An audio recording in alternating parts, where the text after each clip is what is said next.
Hello, everyone, and thank you for joining today's Climate Action webinar, U.S. Resiliency Council Seismic Grant Legislation.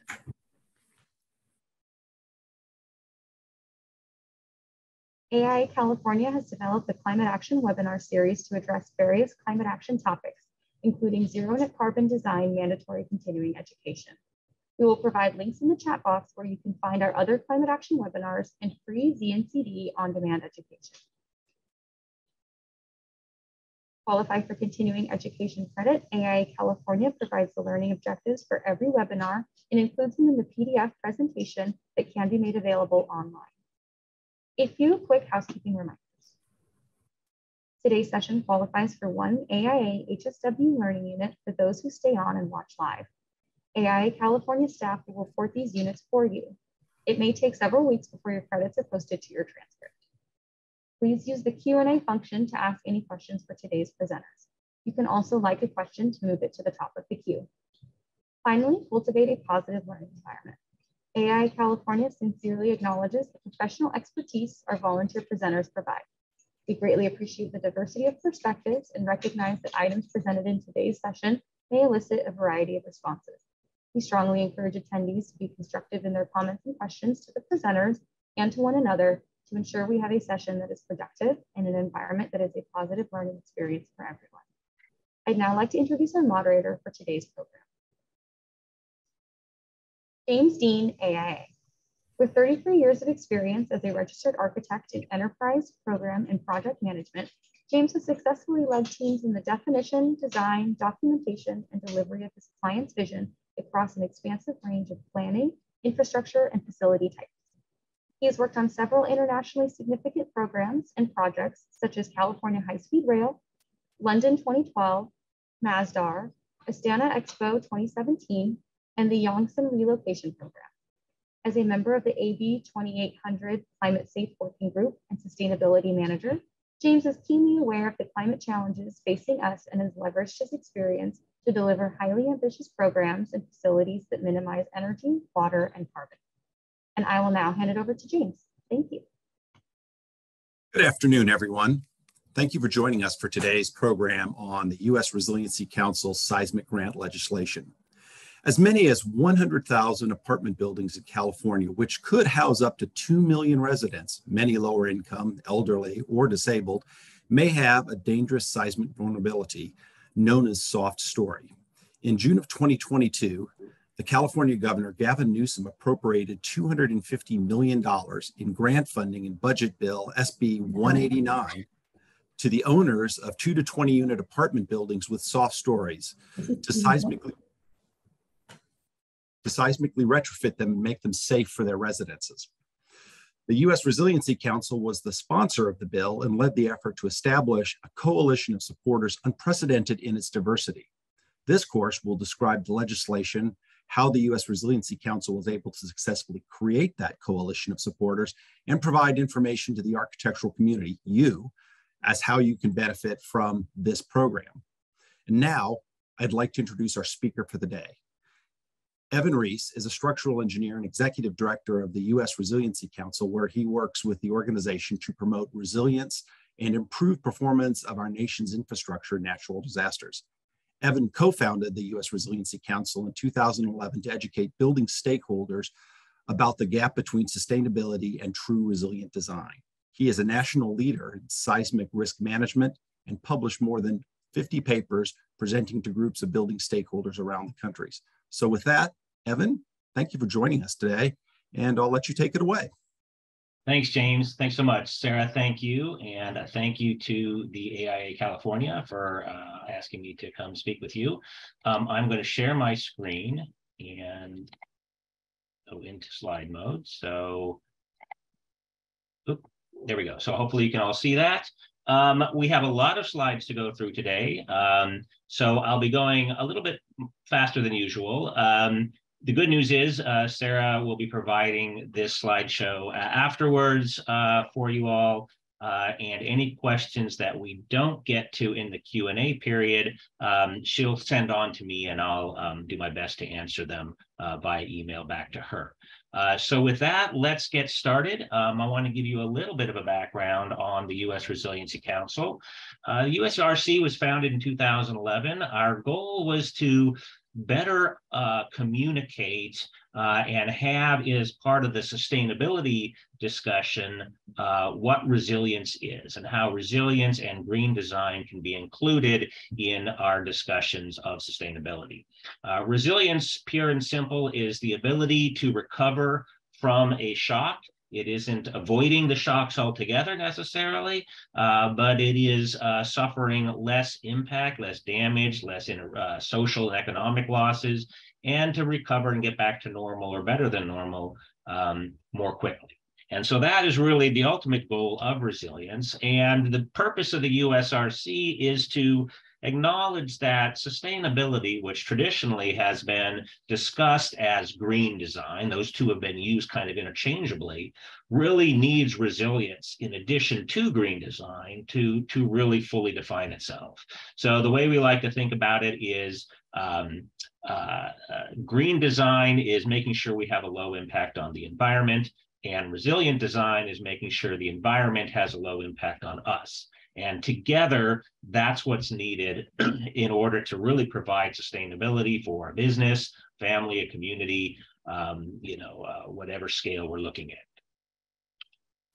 So the USRC recognizes that a building in and of itself is a physical object, and it doesn't have resilience. We don't measure resilience purely by the performance of a building, because really what's important is what goes on in that building. You know, is it used for housing? Is it used for essential services, food, distribution, healthcare, education? It is the functions that go on within buildings what makes that sort of building resilient, right? It's the function that is resilient. And so the U.S. Resiliency Council sees itself as a developer of measures and performance indicators that help measure the performance, and I'll show you a slide of that in a second, of buildings so that their function can be maintained, or as in the slide I showed previously, be restored back to service quickly after a damaging event. So we focus on recognizing that building performance ultimately leads to resilience, and that creates value, both for the communities, but also for the design professionals, the architects and the engineers that produce these buildings.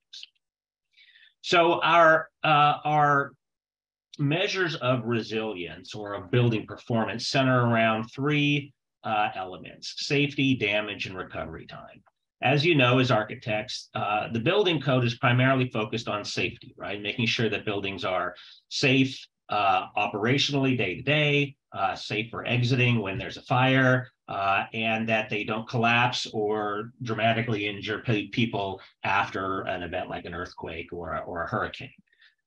But really, building performance as it relates to resilience more broadly has to look at things like the damage of the building, how much it costs to repair, whether it's economical to repair a building, and specifically then, of course, how long it takes to restore the basic functions that the building provides. So, you know, if you have a apartment, obviously the key measure is when can you get people back living there? When are they able to live in a manner that they lived in before, even if repairs are ongoing, like drywall's being repaired or the outside's being painted or something like that, but not a building that has no stairs or a building where the fire sprinkler system has been heavily damaged. So we're expanding the definition of building performance to go beyond the code to look at resilience-based design, is what we call it, which includes safety, damage, and recovery.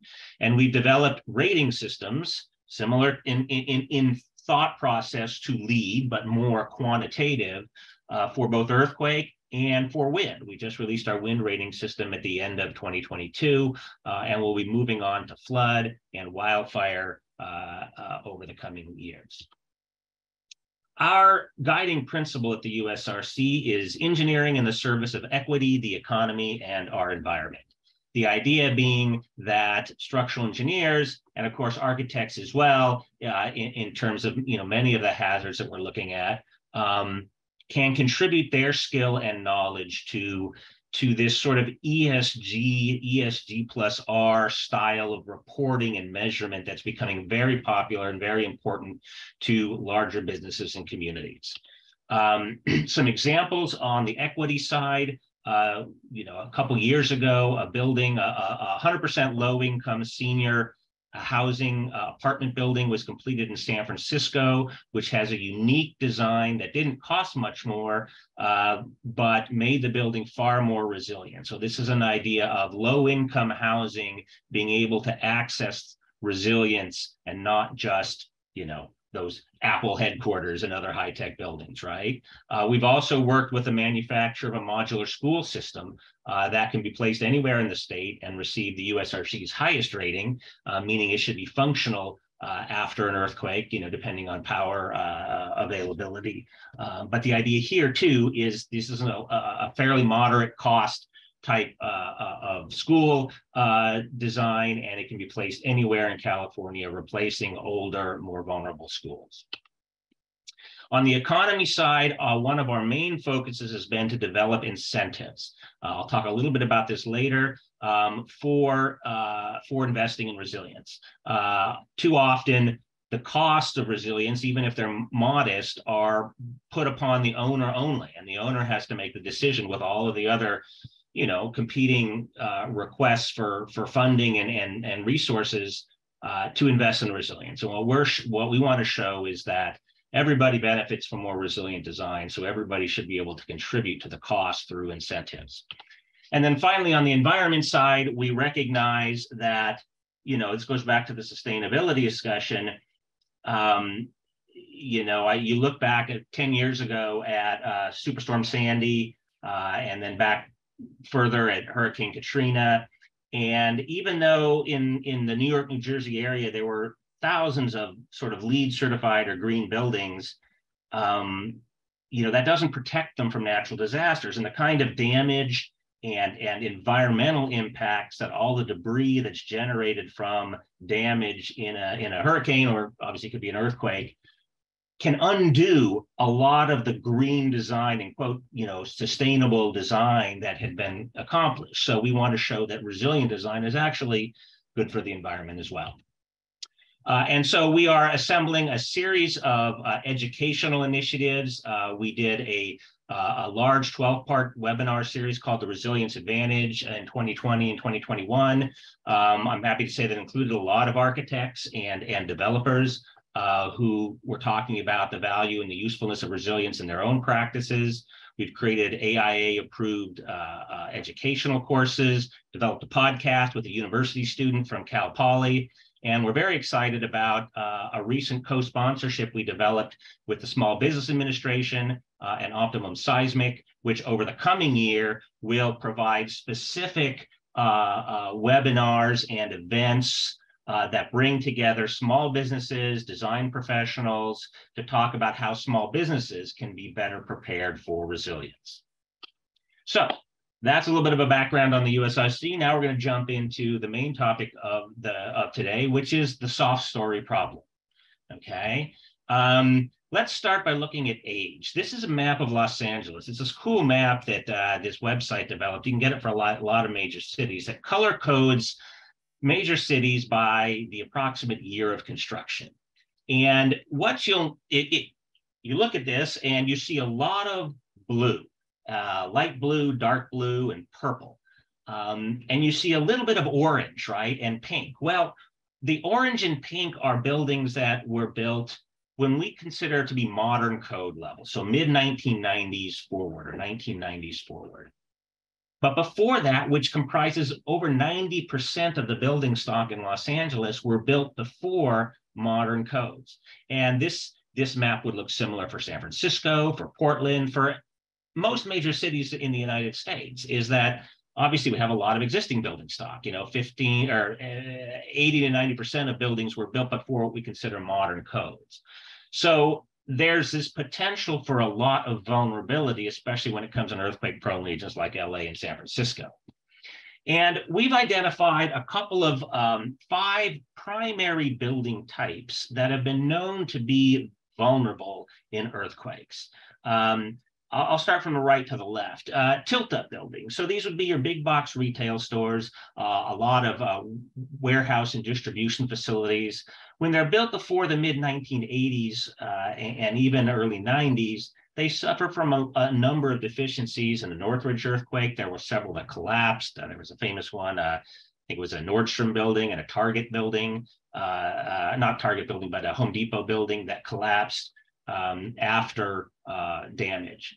Non-ductile concrete and non-ductile steel moment frames built up until, again, 1994 for steel, mid-80s for concrete, that have joints between the beams and columns that are particularly vulnerable.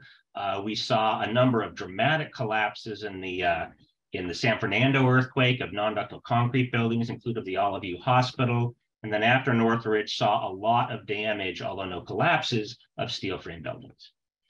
Unreinforced masonry, you're probably all familiar with. I don't think anybody in California wouldn't be. These are your old brick buildings built before 1933. They're beautiful, they're historic, and they're the most dangerous type of structure you could be in an earthquake.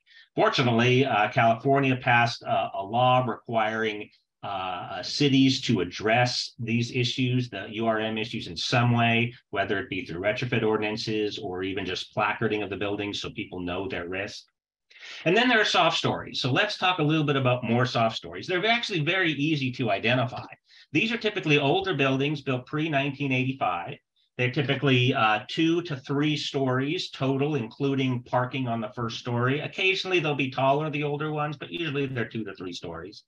And the key thing here is that they have living space over open front parking. So this is a perfect example here. You can see the living space being supported on 3 sides by walls, but on that 4th side where the cars go in, by poles, okay? And so as you can imagine, that open front is very weak when it comes to earthquakes, and that's where they suffer a lot of damage. So our effort, our initiative is focusing on addressing buildings that look exactly like this.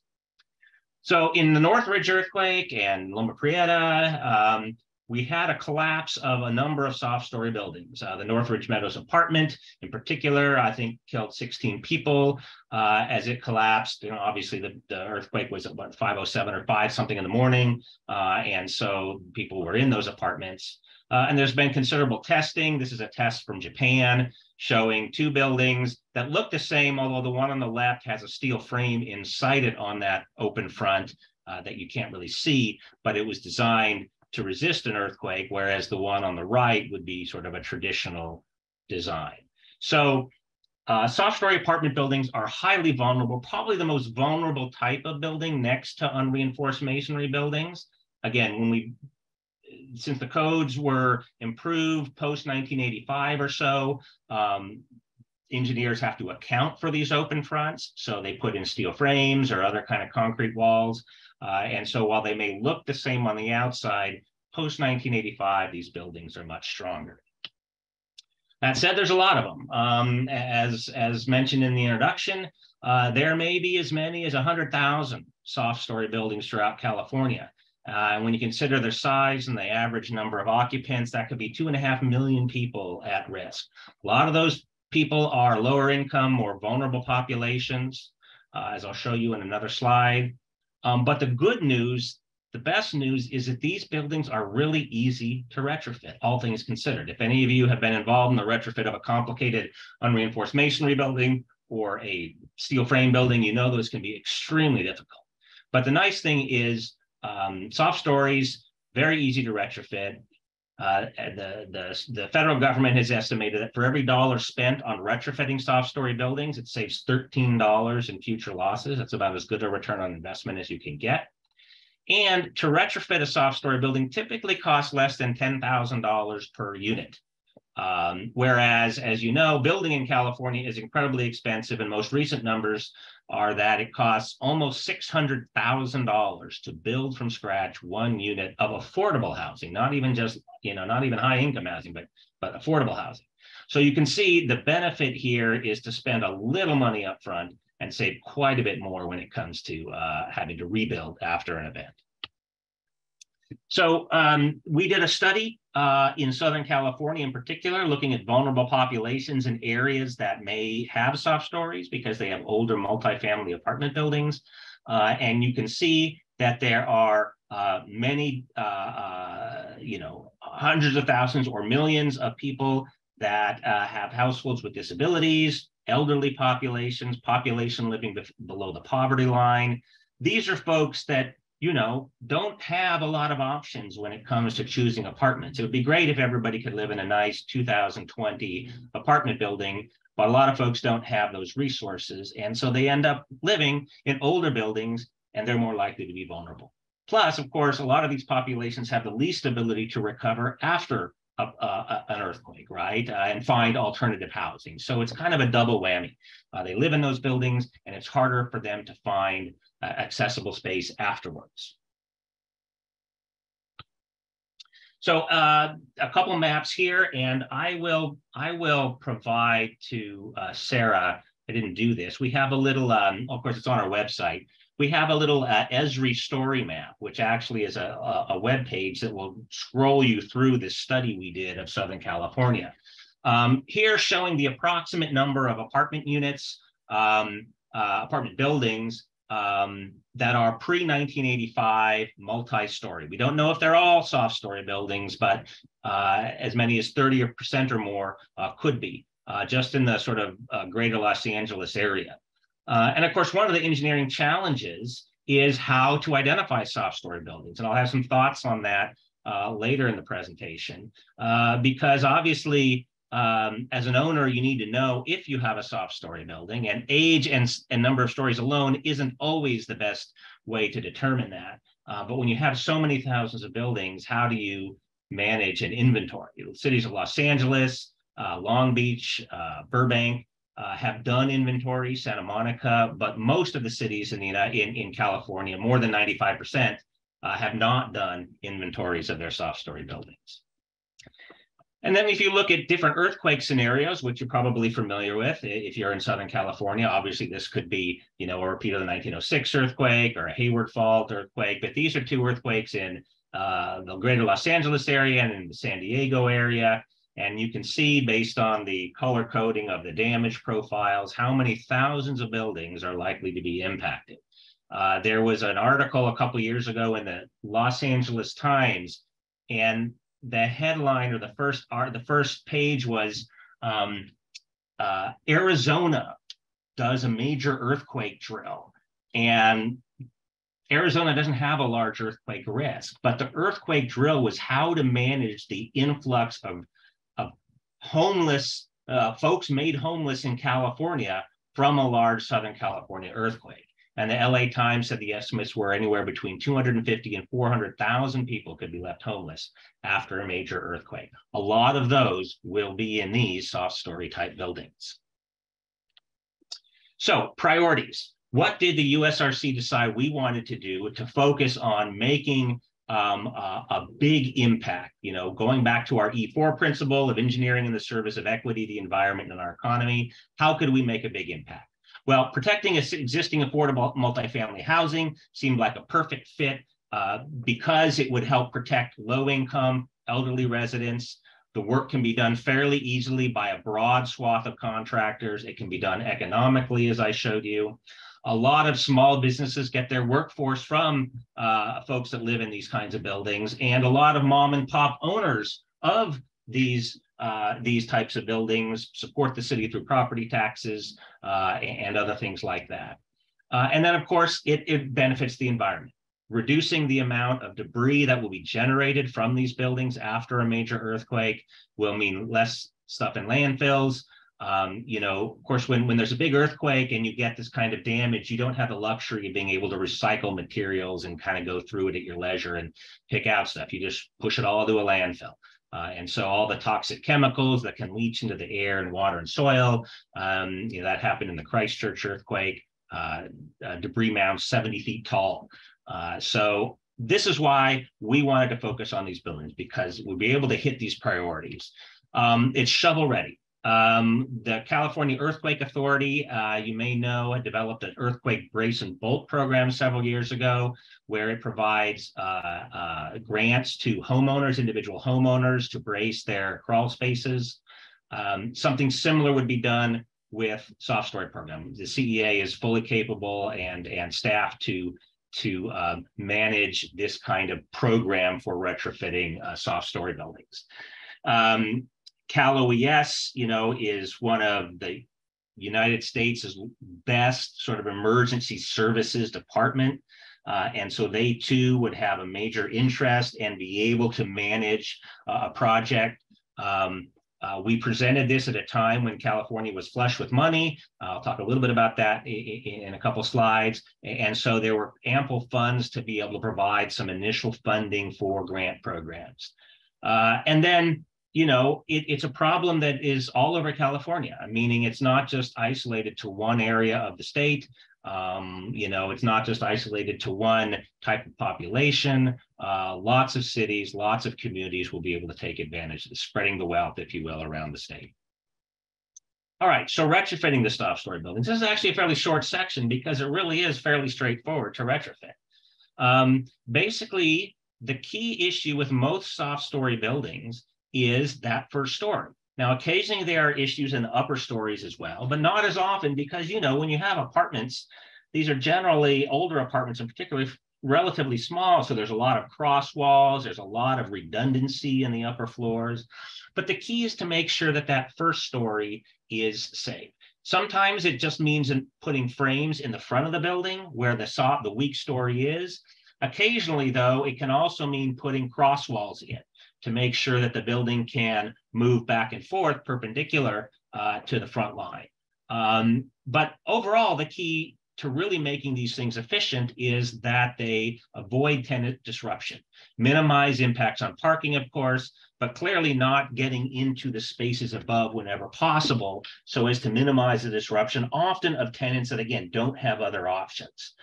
Can't just say, okay, I'll move to a hotel for 4 months or find another apartment really quickly. And so the engineering challenge here, the first engineering challenge was sort of how to identify these buildings. The second one is how to design the retrofits properly.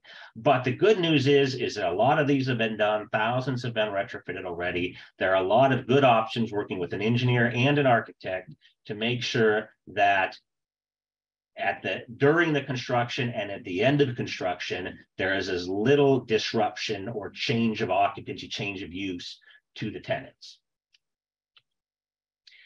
There are also a lot of good guides out there, both technical guides, highly technical and less technical guides on how to do soft story retrofits, depending on the type of building you have. Produced by the federal government, there's a document called P807. The California Existing Building Code has a whole section on retrofitting buildings. And then individual companies, Simpson Strong-Tie. I don't think anybody in California hasn't heard of Simpson Strong-Tie. All the great work they do for earthquakes. They actually do a lot of work for wind as well. But they've also created their own guides to how to retrofit these types of buildings. So the good news is, while there is an engineering component to retrofitting soft story buildings, the resources are available to architects to move the process along, to even lead the process of implementing soft story retrofits at a local or a state level or a county level. Now, ordinances. I mentioned that the state mandated a requirement that unreinforced masonry buildings be addressed in some way. They don't all have to be retrofitted, but they all have to at least be identified or retrofitted. Well, when it comes to soft story buildings, there are a lot fewer ordinances around the state. There are guides. The Association of Bay Area Governments has been very active in taking guides, taking the ordinances that San Francisco has developed and converting them into guides for other cities and other towns within the Bay Area to use. I think Southern California is doing the same thing, but there are, similar to the actual technical guides for doing the retrofits, there are a number of good guides and processes that architects can use in their toolkit to talk with communities and cities or even building owners about the process for developing their own sort of retrofit ordinances or initiatives. But the sad fact of it is, when it comes to the number of ordinances passed, you can see the number is less than 15 soft story ordinances. And in fact, almost a half dozen are still in development or are voluntary. So there's, oh gosh, I don't know, 4, 5, 9, gosh, only 9 cities, 10 cities that have actual mandatory ordinances. And when you consider how big the state is, there's over 350 jurisdictions in the state. That's a fairly small number. Now, fortunately, city of Los Angeles and San Francisco are among those large cities, but there's a lot to be done and a lot of opportunity. And I'll talk about this towards the end of the presentation, for architects to take a lead in helping cities, especially the smaller cities that don't have a lot of external resources, to develop these kinds of ordinances or plans, at least, for moving forward with retrofit. Now, the USRC has done some studies about what kind of impact retrofit ordinances can have in a city. So this is San Francisco. The red dots are all soft story buildings that were identified as part of their inventory. And, when they were first identified, the amount of potential for deaths, for building damage, for downtime, recovery time was enormous. But if those buildings were all retrofitted to meet some sort of standard, safety standard, then all of those things could be reduced dramatically. The amount of casualties and injuries, certainly the cost to repair, and very significantly the amount of recovery time. And so these kinds of studies can be done for other cities to show the benefit, the return on investment you get in implementing relatively simple ordinances, especially for buildings like soft stories. San Francisco is going through requirements now for retrofitting steel moment frames and concrete frames, which are some of their high rises, and that's going to be enormously, orders of magnitude more challenging. But with soft stories, San Francisco has done a great job. It's pushed its way through most of its retrofits already. Los Angeles has gotten most of its retrofits because they're just generally much more efficient to do. So now we're going to get into the legislation that based on these goals that the USRC had in finding some way to express our E4 principle in a meaningful way, we proposed a bill, AB 1721. I put /SB 189. AB 1721 eventually got turned into a budget bill, which was SB 189, but essentially it was the same text. So the goal of this bill was very simple. It was to take a portion of California's budget, allocate about $250 million, to provide grants to individual apartment owners of small apartments, basically 2 to 20 unit apartments. The idea being, the 100 and 500 unit apartment owners probably have resources that the 2 to 20 unit apartment owners do not, that were identified as soft stories, provide them with matching grants of some sort to retrofit those soft stories. It was our estimate that we could retrofit as many as 75,000 or more units, protect as many as 200,000 or more individual tenants. It's still maybe only 10%, 10 to 15%, let's say, of the total inventory at risk throughout the state, but that's pretty substantial, a substantial number of people. And of course, if the project is successful, it could lead to additional funding down the road. So we wanted to make this simple. We literally wanted this idea to fit on one page. You want to be able to describe it in an elevator in 30 seconds and make it a win-win for everybody. Because the process for getting legislation done in California or anywhere really is incredibly challenging. You can come up with a good idea, but to actually find the legislators to support it, get supporting organizations that are well regarded by the legislators to support it, building that coalition, addressing any issues of dissent or negativity so that it's a uniformly positive goal, showing individual legislators how it will affect their districts. We did a whole map for an East Bay senator to show her how her district would be specifically impacted by this soft story program. lots of testifying in front of committees, lots of letter writing, where we gathered the coalition to write letters to both the legislative side of the government and the executive side, because obviously you have to have both. There was, a lot of navigating compromise to make sure that we had everybody on board without watering down the value of the legislation. And we started the idea back in the end of 2021, and it got signed in June of 2022, and it was a lot of nonstop work most of the time. The key, though, the keys to getting effective legislation are to acknowledge and engage all of the stakeholders, okay? You don't want to leave anybody out. So, when it comes to soft story buildings, you obviously have the property owners themselves. You also have the tenants, you have businesses, you have the environmental side of things, the financial industry, the cities themselves. And so it was key to be able to identify potential supporters, make the case to them through presentations and fact sheets so that they all came on board. The USRC worked on a bill several years ago that would require inventories for vulnerable buildings. And there were a number of opposing sides that we couldn't bring together. And so that bill ultimately, while it passed, the legislature was ultimately vetoed by Governor Brown. So we didn't want to go through all that effort and have that happen again. So we were able to make the case to probably the most diverse group of organizations to be assembled for a sort of an infrastructure type bill. I just kind of highlight some of them. You have business organizations like BizFed or the LA Chamber of Commerce, and environmental groups like the USGBC-LA and the National Resources Defense Council. They don't typically agree on a lot, okay? But they both agreed to support this.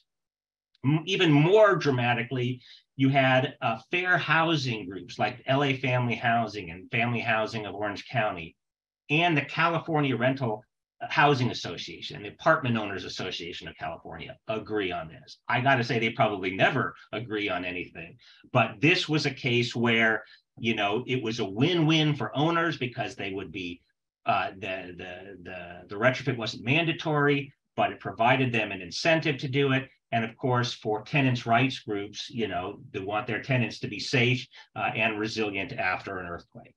Here are some of the other organizations. Again, apartment owners, chambers of commerce, sustainable design groups, engineers, all together in supporting this. Now, you will note, if you are eagle-eyed, that one group was not included in this coalition, and that was the American Institute of Architects, California. I'll just say, we tried very hard to get AIACA to support this legislation, but they ended up not taking a position. They didn't oppose it, obviously, and it was, clearly a good idea in their mind, but it wasn't, they weren't able to, make an official letter of support. We hope that will change because there's a need for us to continue moving on this legislation. But we're fortunate to get the Structural Engineers Association of California on board. And so we fully hope that the AIA California will support us going forward in this endeavor. Ultimately, the legislation passed unanimously when it was AB 1721 in the Assembly, not a single no vote. Eventually, it was made part of a budget bill. And so the budget bill being more broad obviously had some dissent, but it passed by more than 2/3, actually most likely like a 3/4 support from the legislature. And so ultimately it was chaptered as Senate Bill 189, which allocated $250 million in the upcoming 23-24 budget to these grant programs. And it established the entire grant program that will be run by the California Earthquake Authority. I will say that one important caveat to this, and some of you may have already seen this, is the governor released his preliminary budget last week, and it did not include the $250 million that he was required to include by law in his budget. We were pretty surprised at that. Again, it was passed as a law, and so arguably it should be in there. Obviously, there's some concern about future budgets and not having the same kind of positive resources, having more of a deficit. Nevertheless, we are working very hard to make sure that that gets included, even considering sort of passing an emergency bill that would make sure that it's included. Since the program is already developed by law, the funding needs to be there too. So again, opportunities for the AIA to support that. All right, so now let's, in the time we have remaining, I think I'm actually doing pretty well here. Let's talk about some opportunities for architects, because I think there are particularly unique ways that architects can be engaged in the soft story process that can actually expand to some of the other vulnerable building types too. And my background is as a structural engineer. I did design work for 15 years, mostly working directly for architects, right? As they were the prime. So I'm familiar with the opportunities that architects have to be in front of the public, to be in front of the clients directly, more so than structural engineers have often had. And so to me, that means that there's a lot of good opportunities here for business for architects. So the first, it is primarily to help cities and building owners take advantage of the funding that should be there starting in July to retrofit their buildings. And I'll go through each of these in a separate slide about how you can help support the cities and owners to get moving on this. The first is community education. Again, I've just been around enough architects for a long enough period of time to know that you have sort of a special talent for engagement, facilitating conversations, that because of course, when you design a building, you have so many competing, considerations. And so I really think that you are particularly well suited to bring awareness of the soft story issue to the stakeholders. That can be building owners, that can be the city governments, and it can also, frankly, just be communities, individual renters or apartment owners. Through, AIA-sponsored webinars or summits, maybe even in participation with the USRC through our small business initiative, there'll be opportunities for you to really lead the way in making the case why it's so important to address this issue from the equity, the economic, and the environmental concerns.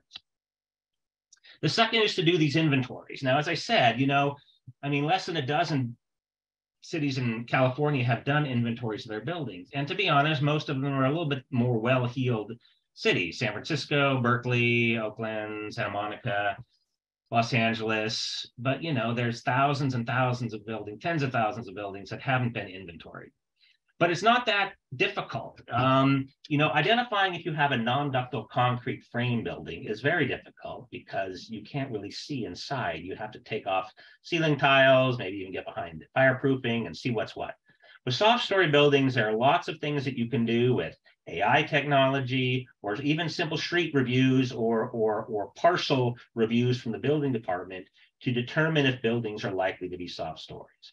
And so this could be a great opportunity for architectural firms, both large and small, to offer as a service to communities around the state, or even if you have, potentially owners of many properties, to do inventories for them.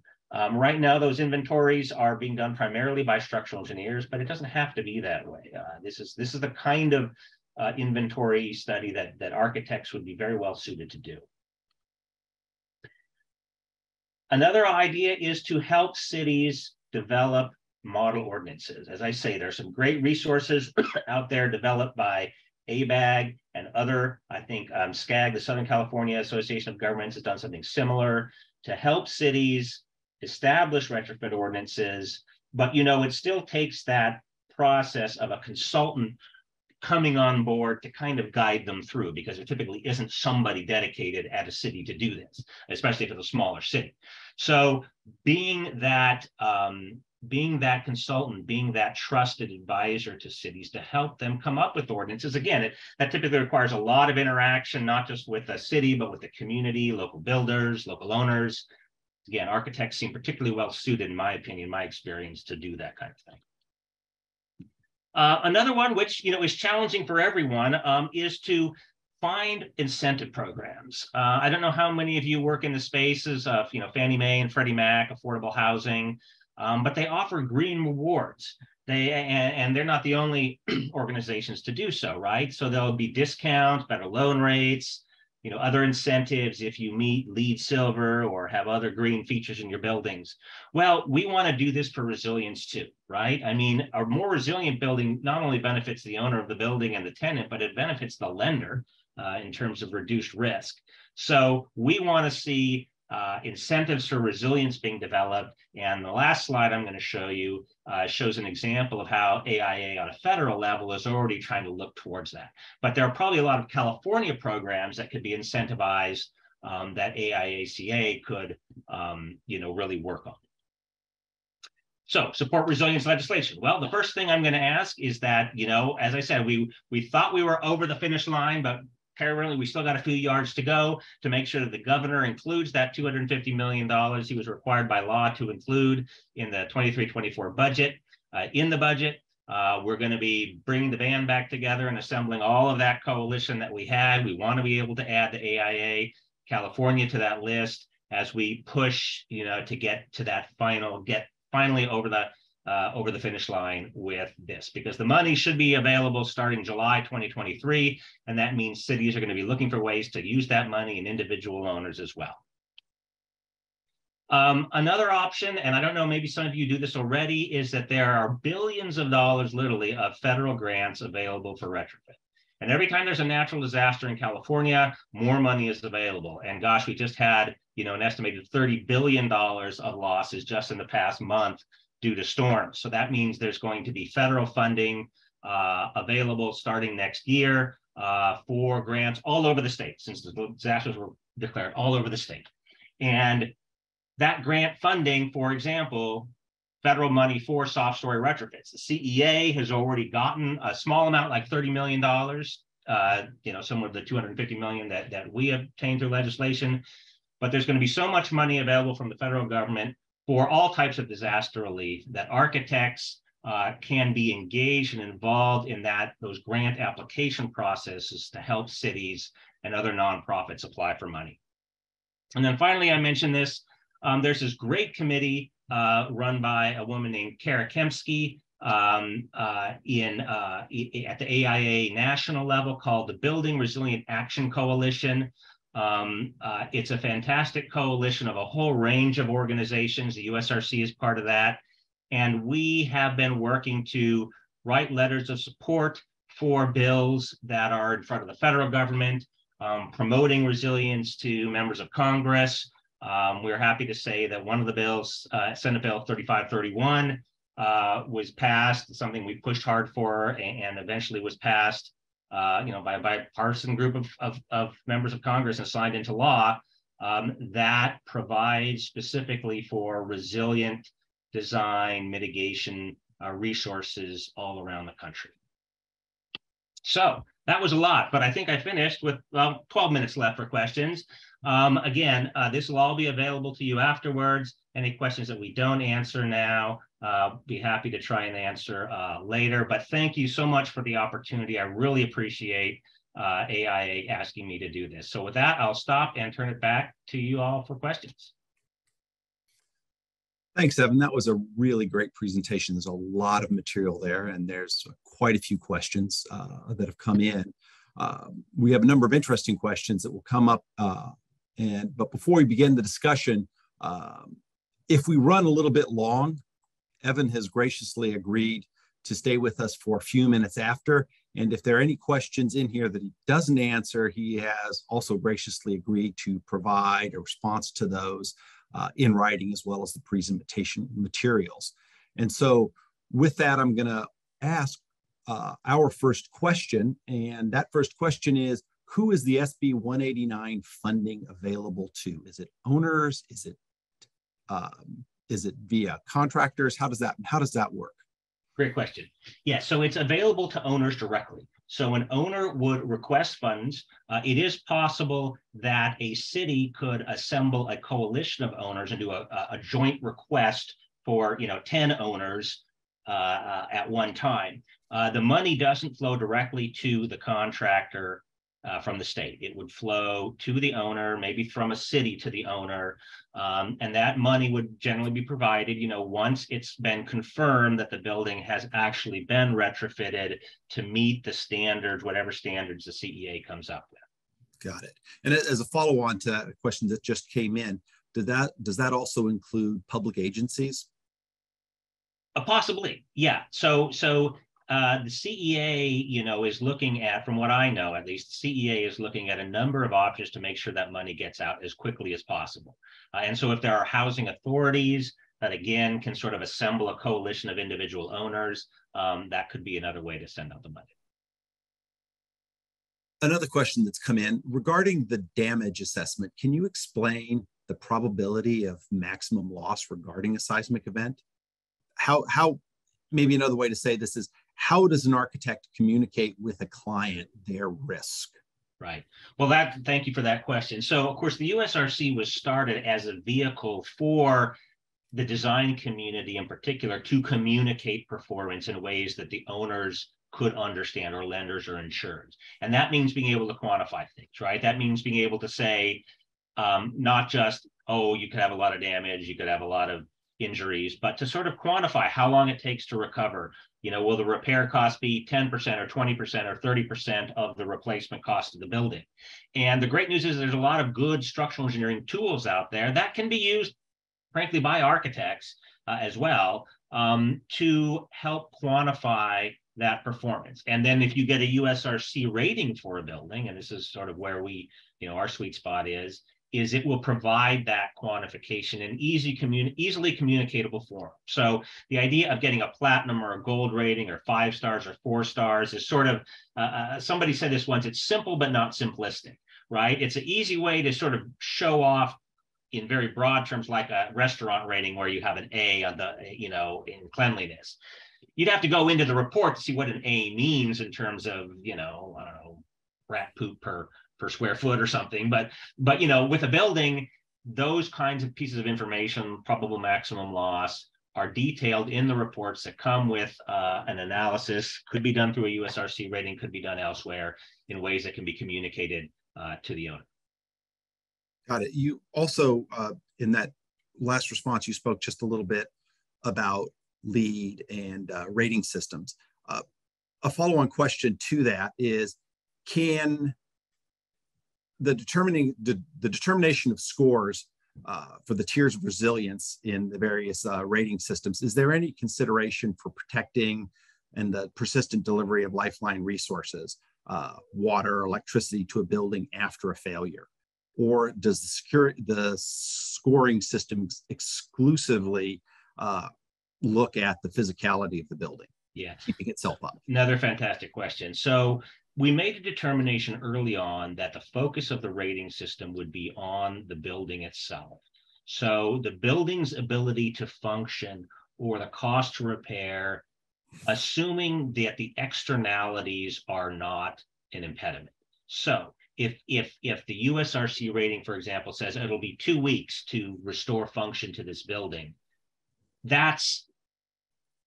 the building will be able to receive water and power, if you will, and function.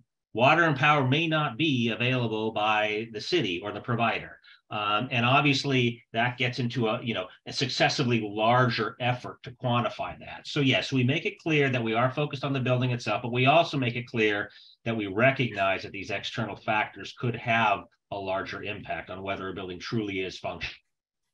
And I think, just to follow on to that, one thing I would add is, if you're interested in understanding more about resilience after an event, a really great resource is the RELI rating system, RELI, which goes into great detail about providing designs that allow for accommodation after a significant event. That's a great point. The USRC rating system is part of the RELI system, meaning it is right. Noted in RELI that if you're in an earthquake area, you need to get a USRC rating. But as you say, that is just a chunk, a portion of it. RELI in itself as a broader framework is fantastic. Yeah. All right, then. The next question that we've had, some of these are fairly technical. I'm going to wade into that very carefully here. There's a number of questions here that we've received that have to do with zoning and modifications of buildings after a soft story retrofit has been done. I'm going to hold off on a couple of those questions just to see where we are with our time on this. But the sort of the first question here, and the example is Los Angeles has different soils. And if a building was constructed on a site that's subject to liquefaction, for instance, excuse me, can that building be seismically retrofit? Well, the answer is usually yes. A building can be retrofit even if it's on liquefiable soils, but it becomes a more challenging proposition because you could have soil settlement below the ground level of the building, in which case anything you do to the ground isn't necessarily, or from the ground up isn't necessarily solving it. So yes, but that's not necessarily economical. And when it comes to soft stories, that would be particularly the case because you could have settlement on one side of the building versus the other, and now you've got a building that's tilting or wonky. So yes, but I've done some retrofit of buildings on liquefiable soil. It's not easy. I guess I would add at this point for everyone, in any of these questions, obviously speak to a qualified structural engineer. Right. Yeah, exactly. Not that Evan is not qualified. I'm qualified, but I am not making a response based on it. Exactly. The next question I had for you is, once you've done a seismic retrofit for a facility, is it possible to do it when you've done a soft story retrofit? Is it possible to add additional stories onto the building? So this gets back to this idea of incentives. So, I would love to see things from as simple as expedited permitting to density type bonuses, where if you have, let's say, a one story of living space on top of a soft story, and you really retrofit the soft story so that it would accommodate another story on top, for the city to be motivated to provide you some sort of incentive to do that. So the answer is absolutely yes. When you retrofit a building, you can do it so that it can accommodate more stories. I would just like to see our communities push for those incentives to be offered by the city so that they'll allow it, just simply from a planning perspective. Speaking of the question that your response you just gave there about incentives around this, are there opportunities within this kind of legislation to involve insurers in providing rebates to owners or being more directly involved in the mitigation of soft story risks? Right. So we have been very heavily involved in talking with both the insurance side and the lending side, everywhere from the Fannie Mae's and the Freddie Mac's to individual, smaller regional banks. We've also been heavily involved talking with large insurers. And of course, the fact that the California Earthquake Authority is going to be administering this program, even though they don't at this point offer structural insurance for these larger buildings, it goes to show that if they are able to demonstrate the reduction in risk from retrofitting these buildings, that there will be some that should be some level of credibility for the state. The next legislation we'd like to see is some mandated insurance benefits. And in the state of Alabama, which some may consider it, anyways, the state of Alabama has mandated hurricane insurance reductions for individual homes that meet the IBHS fortified requirements. Okay, so that is incredibly progressive. And we would love to see California make the same kind of moves towards requiring insurers that insure for earthquakes to take account of that risk in pricing more beneficially to the owners. Great. One last question for you. I'm going to run just a couple of minutes over time here. Other than presentations like this, how does someone learn about grants for building upgrades for soft stories or single family raised for foundations? Right. So the California Earthquake Authority has done a really good job, I think, in advertising their Brace and Bolt program. It's on their website, but Janelle Maffei, who's the Chief Mitigation Officer for the CEA, done a fantastic job of going around the state, making people aware of the availability. I don't know if she has done many presentations to groups like architects. I think mainly, I don't know the answer to this for sure, but mainly I think they've been doing it, she's been doing it to the owners. So the idea would be to bring in folks like Janelle and others to talk about those opportunities directly with the architectural community. So you could have a similar presentation as this, done by CEA once they've developed the program. A part of the development of the soft story program will be an educational component of it too. So yeah, I would say contact individual cities, but also contact state groups like the California Earthquake Authority. And then of course, you know, the USRC is presenting at A23, right? The AIA conference in San Francisco in June on the larger issue of resilient housing. So it'll be this plus some stuff on new design. And we would love to have the participation of architects in that. And so we are definitely open to kind of joint presentations or developing, you know, material that can be used by architects for their clients and that kind of thing. Great. All right, everyone. Thank you for attending. We are just a minute over our time, so I'm going to hold on the remaining questions that we have. Again, Evan will respond to those in writing as well as provide the presentation materials. It's been a fantastic presentation, Evan. Thank you so much for your time. Everyone, thank you for your attention today. And with that, we will end our presentation. Have a great week, everybody. Thank you. Bye.